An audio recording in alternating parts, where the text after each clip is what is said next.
So we are looking at Passage to Africa from the IGCSE anthology, and we're looking at 4 areas of the way that Alagiah writes in this article. We're starting off with his use of descriptive writing, and I thought I might offer Dylan a prompt here to look first of all at his sensory writing, so maybe using either sight or smell as your thought processes. And what have you come up with? He uses sight and smell as well. One of the quotes are... Which is this, sight or smell? Smell. Thank you. The smell of decaying flesh, which is what the old woman had. And sight, it was rotting. She was rotting. You could see it in her sick yellow eyes, which he obviously saw, and we can now see it as well. Mm-hmm. Does anybody else in the room want to comment on either of those? Add detail to me. What are they actually for? What are we focusing on? Particularly perhaps, well, the smells, the sights. What are we picking up? Yes, Ben. He tries to place the reader in the shoes that he was in, to try and make it seem that they were there by describing things in detail. And the more that he describes them, the more emphasis he puts on. So the more they think about it, and more ideas we'll get. Theo? He uses olfactory imagery. Good. Is that just that? Well, that's just a fancy way of saying smell, isn't it? So enlarge on that, please. So when he's saying, as Ben said, you put him in this point of view, you can actually believe that you can actually smell the decaying flesh. Yes. And the use of imagery. What else have you got then, Dan? Also, in the first sentence, he uses adjectives to describe the people in Somalia. Hungry, lean, scared, and betrayed. There is also a triplet. Is it a triplet? Yes. You've just given me 4 words. Hungry, lean, and scared are triplet. Yes, they are. So what's the purpose of that and betrayed in that list? Well, hungry, lean, and scared are just like how the people look like physically, but then they also look betrayed. You can tell. Who are they betrayed by? George. Oh, by the journalist, you mean? Yeah. Okay. He's not really doing anything. Conceivably. Theo, what do you got? He's an asynthetic list. It is. I was going to talk about that in a minute, but go on. And by using that, he makes it sound like it's countless, it's always going to happen forever and ever. An asyndetic list is one of your new technical words, the rest of you, other than Theo, who has banded it around with joy. An asyndetic list, technically, is a list which doesn't use conjunctions to join the items of the list. You don't actually even need to use a conjunction for the last one of the list. If I were you, I'd be writing this down, Addy, rather than sitting there looking like that. But, there we go. So an asyndetic list. And what was the reason you saw? What was the effect of it again you just suggested? It never stops. Yes, it adds this sense of something being countless and going on and on and on. I really like that idea. So they're hungry, lean and scared and betrayed. And that and betrayed gets even more weight because, of course, it's the one that does use the conjunction. If he said hungry and lean and scared and, could have done, it might have had a sense of pile, but it wouldn't have had the same impact, perhaps, that hungry, lean, scared, betrayed has. What else did you find, Dylan? That was it. Go on. That's nothing. Nothing else at the moment. Okay, thank you very much. Those of you asking how do you spell asyndetic obviously can't read because it's on the board, silly. That's why I'm annotating as well as listening to you talking, which is the whole joy of this. Now, this is where it went wrong last time, so bear with me and I will try and move to the next slide. Okay, next slide. What have we got here? We've got Alagiah's emotional response. Who's going to tell me about that? Which one of you 3? Okay. Why? Okay, go on. Okay, Ed, what have you got? Alagiah sees his job as emotional when he says that his job is like for craving for a drug. He says this because he was so desperate for like shocking pictures and disturbing images for him to show to everyone and put in his magazines and newspapers. So who is it that needs him to produce the shocking images? Who is his boss? Who's the person he's trying to get all these things for? The editors. Yes. Does he think that people at home notice them particularly? Look at your table as a whole. Does he think that people at home really take an interest? You're shaking your head, Tom. Why? What have you got for me instead?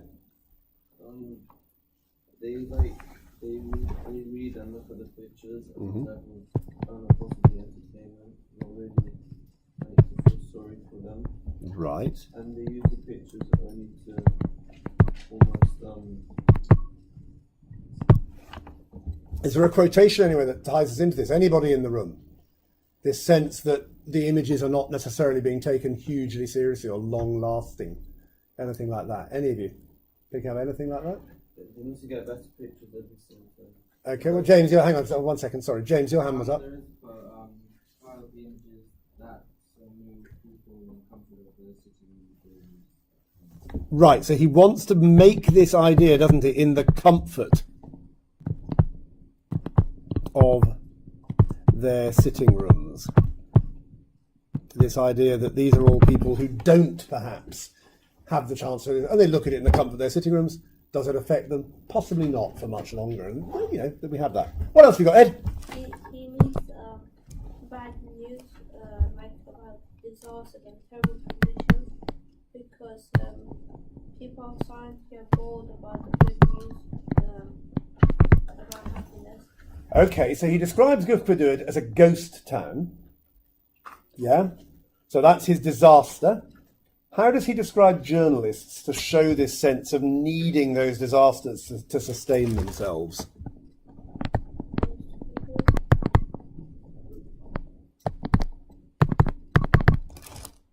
Yeah, Montez. Coolish, because they feed, like, Yes. they feed off their Yeah, they feed off the suffering of everybody else, don't they? And that idea that you've got the ghost town, and then the ghouls arrive in the ghost town and feed off those ghosts in the ghost town. That's the point of the ghoul, isn't it? So we see him again, that emotional response beginning to develop. What else did you find?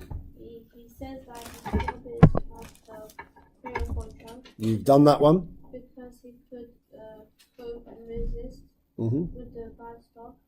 And I think after this journey, he can't resist. That's why he needs to drop like. Not sure where you're going with that. I think I'm really not sure where you're going with that. I think you did a very good job of interpreting this craving for a drug at the very beginning, when you were talking about the need for ever stronger images, in the same way that drug addicts will have the need for ever stronger drugs and so on, you know, to sustain their habit, if you like. What about Montazah and Tom? You're on the same table. What have you looked at?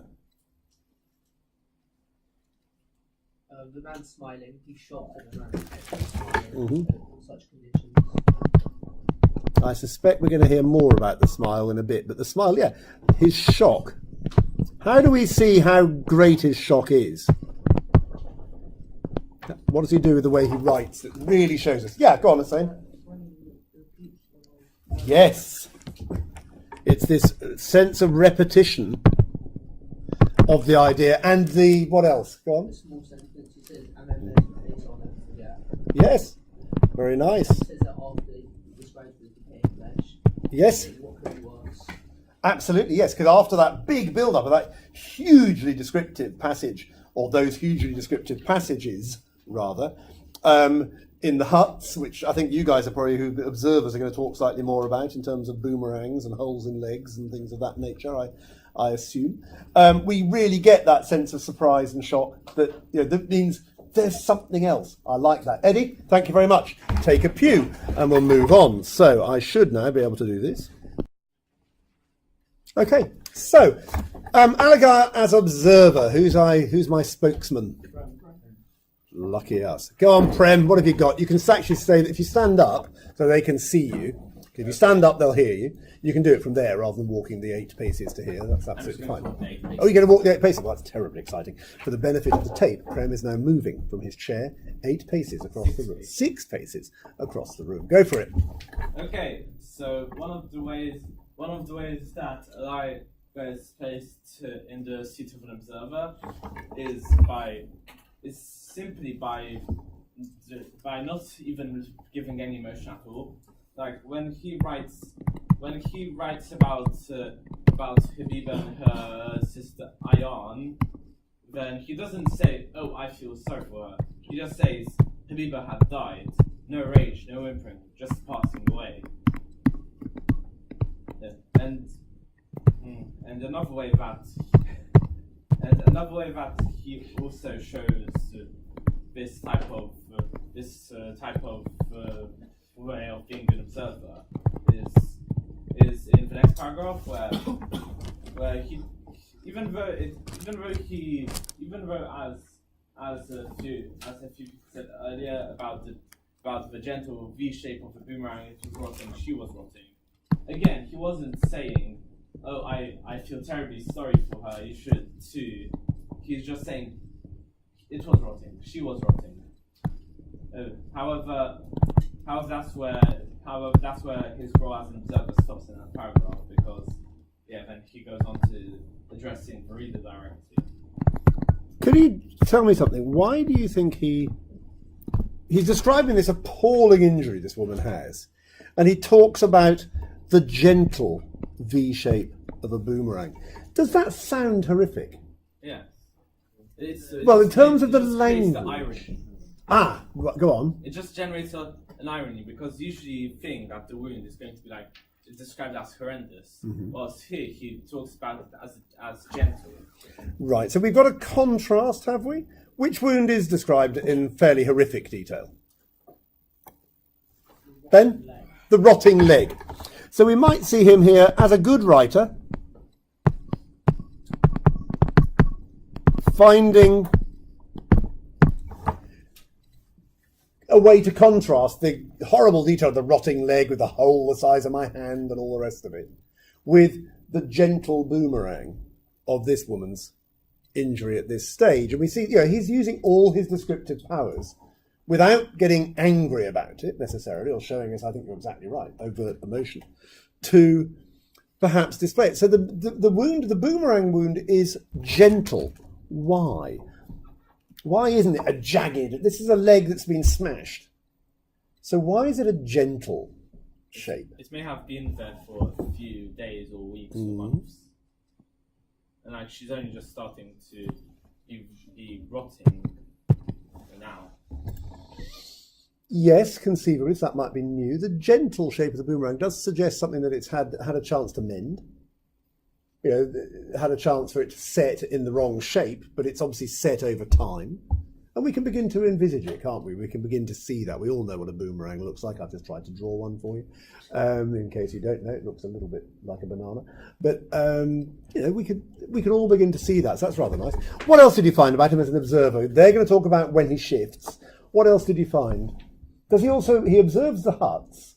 Does he also observe himself in this passage? Yes, because he observes himself, because way later on, in the third to last paragraph, he goes on about how the journalist observes and the subject is observed, and how the journalist is active and the subject is passive.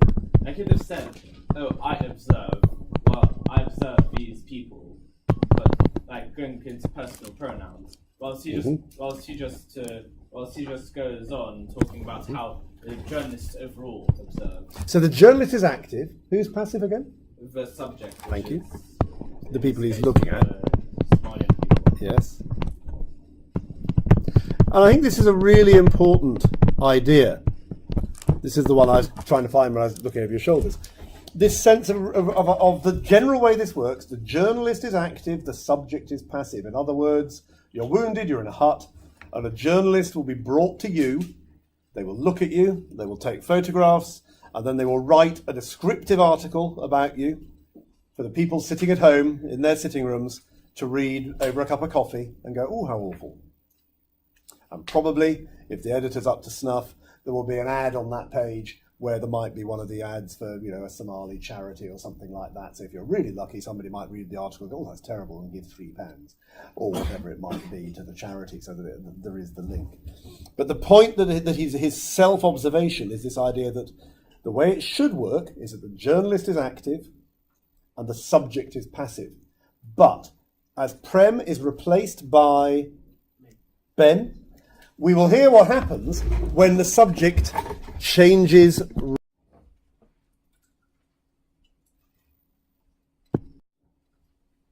So what happens when the subject changes role, Ben? There are a couple of ways in which he changes role. Mm-hmm. For example, in the description of the smell, he describes it with such words as rotting flesh and putrid. And this description bends it away from just being a bad smell and changes it into something putrid and emphasises this, which will show his participation. Also, then he says... Okay, can you just pause a minute? Which one you picked up? Putrid and what else? Rotting smell. No, Okay. Just rotting. This idea that he's deliberately using words which are emotive. He's deliberately using words because they do carry greater emotion. And I think there is a point where he's beginning to move, but as yet nothing has happened. Because until the subject becomes active, he is still an observer, however emotional he might be. So when does the subject change? He says, and then there's the face I will never forget, since it's making an impact in him. It's not just, oh no, she's also got a horrible face. Yes. It's disturbing. Instead, it's just, I'll never forget. I'll never. It can't be changed. There's also descriptions of him being very obviously participating when he says things like, when you wipe your hands on your trousers. And then there's this quite interesting bit where he talks about the old man who's keeping his home next to his man, so he will soil once again while it's all over. This goes beyond just the image of the man with his home and suggests what he'll be doing afterwards with the home, why he's got home, and it's since it intrigues.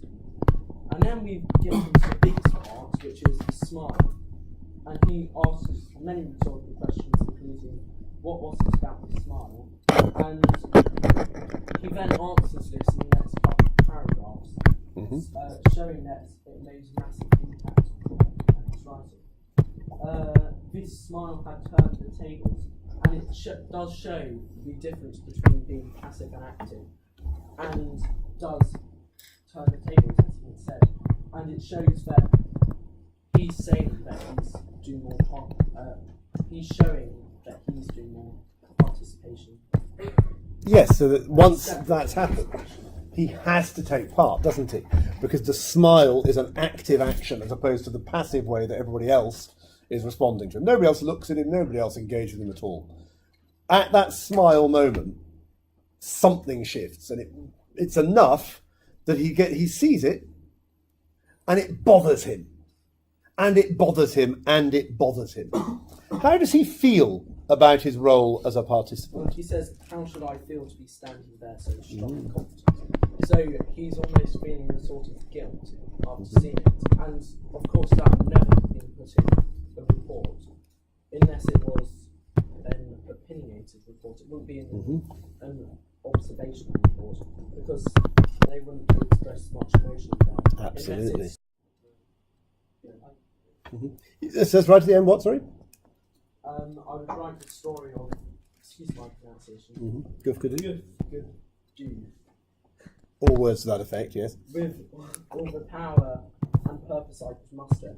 And this shows that he feels a moral duty to report when on it, instead of, oh, I just need it so that I can get some money, in the ghoulish manner that was described previously in the passage. And right at the end, I I believe in the last line, he says, so to my nameless friend. So he talks about the person with the smile being his friend instead of just the Yes. participants. No, not the participants. Just the species as being observated for the purpose of the art. Observated. Observed. Is that the same as observed?